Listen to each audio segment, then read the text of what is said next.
To officially inform you about the intention of the family to work closely with the Ministry of Youth and Sports, the Football Association, and the government led by your good self to give our brother a befitting burial. President Atsu was a very, very dedicated footballer who had 66 caps for the Black Stars. The height of his career was in the year 2015 when he scored the best goal of the tournament at the AFCON. He was also selected as a member of the team of the tournament. And most importantly, he was voted the best player of the tournament in the year 2015.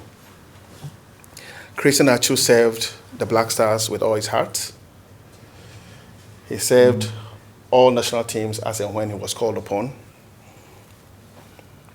And until his demise, he was still a member of our team, so long as the team selectors picked him. Beyond the field of play, Your Excellency, he was a philanthropist. His deeds and works are all over the place. And I think the world has spoken to all the good deeds that President Atsu Trasam did to mankind.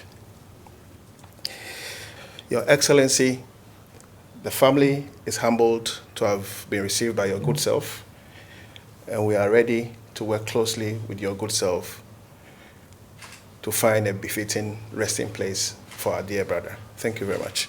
President of the FA, the sister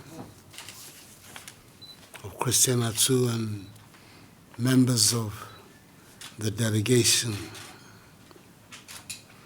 I first of all to welcome you to Jubilee House, the seat of the presidency of our country.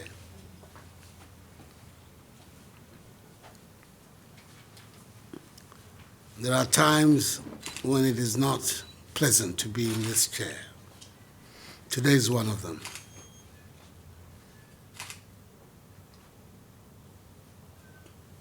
The young man that we're all mourning was an exceptional athlete, a gift to our nation. All those of us who are football fanatics, I count myself as one, spend a lot of time admiring him and his exploits on the field.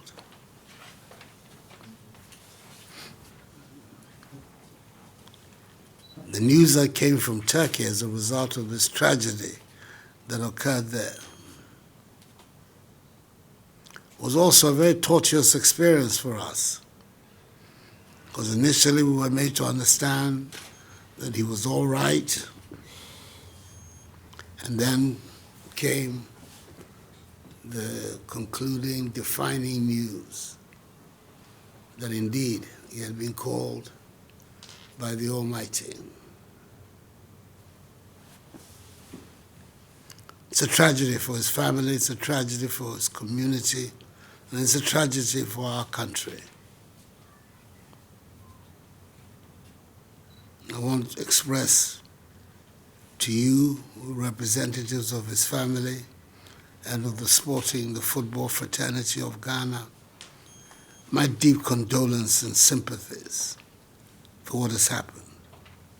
And I speak not just for myself, but for the entire 31 million people of our country.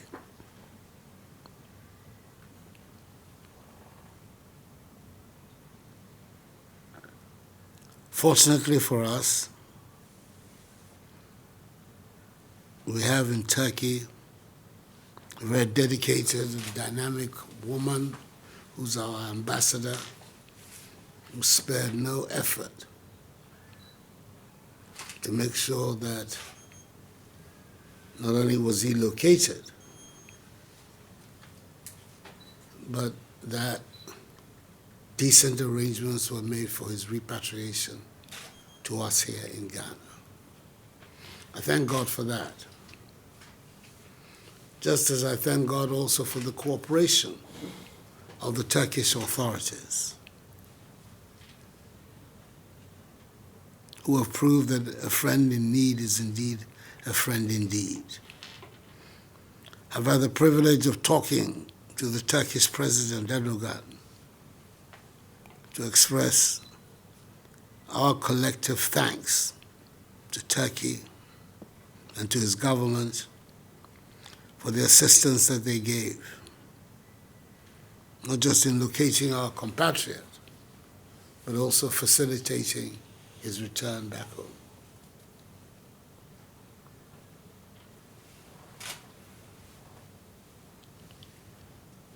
There are people here whose sense of grief is bound to be even more acute than others.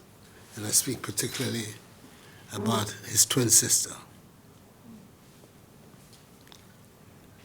and the brothers. And I know this must be a very difficult moment for you. But I think our responsibility is to give you as much support as we can. It can never erase the loss of this very brilliant man. But there it is. I always console myself with the thought that at the end of the day, no matter the circumstances, the Almighty will call each one of us one by one. And perhaps that was his destiny, that he be called in this tragic way. It is important that the Ghanaian people express their appreciation for his work that he did for our nation and the contribution he made to the development of the game, which is our national pastime, soccer, and to the development of sports in general.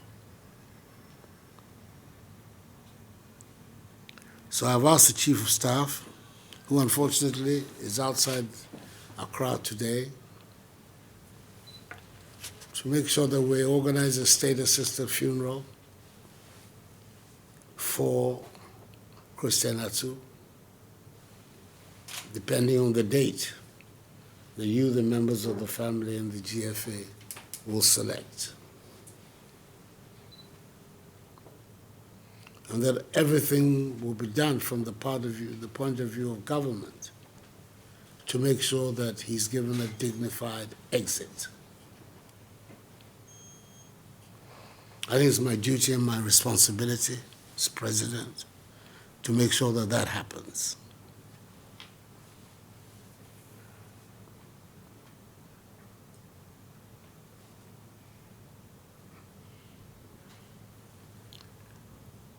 I don't know what your plans are, but I would think that the sooner we can get this unfortunate episode behind us, the better for all of us, as a nation, as a community, as a family, as a sporting fraternity, and not to have it linger for too long. But as I say, the decision as to when the funeral will take place is that of the family. That is a tradition in Ghana that all of us know, that when it comes to matters of death and burial, it's a family that decides. But whatever the decision, whatever date that you choose, you should know that the government will stand squarely behind you. And you have my deep sympathies about what has happened. It's a tragedy that this young man who did so much for our country, not just on the field of sports. I've heard about all the philanthropic work that he did, should end his life in this tragic manner. But the ways of the Lord are not the ways of man. So we cannot understand what he understands. All that we can do is to do our best to go through the experience.